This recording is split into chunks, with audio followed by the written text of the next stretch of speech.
मैंने वो फुटेज देखे, मैंने वो स्टोरीज कवर किए हैं जब आप पे हमले हुए हैं, जब आप बच्चों को छुड़ाने गए हैं, आप पर अटैक हुआ है, आप लहूलुहान हुए हैं, आपको जान से मारने की न जाने कितनी बार धमकियां मिली हैं। सबसे खतरनाक इंसिडेंट जो आज भी आपके जहन में रहता है, क्या हुआ था?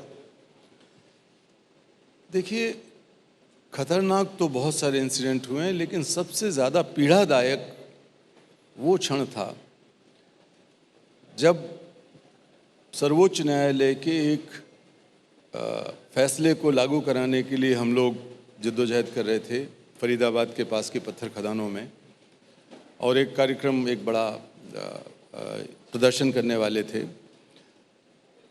तब अचानक हमारे साथियों पर हमला हुआ और एक साथी की वहाँ हत्या हो गई, शहीद हो गया वो धूमदास। मैं जब वहाँ पहुँचा, वो पहले से जमा हो गए थे खदानों में, तो बहुत बुरी हालत में खून से लथपथ पड़ा हुआ था वो। फिर भी मुझे यकीन नहीं हो रहा था कि इस तरह उसकी हत्या हो जाएगी। खदान माफिया के लोगों ने हत्या कर दी थी। ये बात 1985 की है।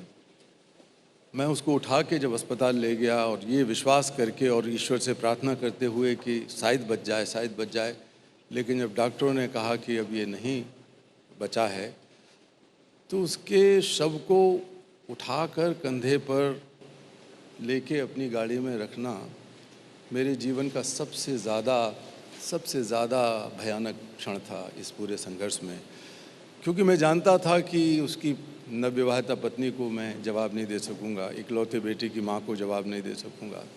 और पहली बार शायद मैं परमात्मा को इस बात के लिए भी कोस रहा था कि धूमदास की जगह मैं क्यों नहीं हुआ। मेरे तो कम से कम 4 भाई हैं, तो मैं तो हो जाता।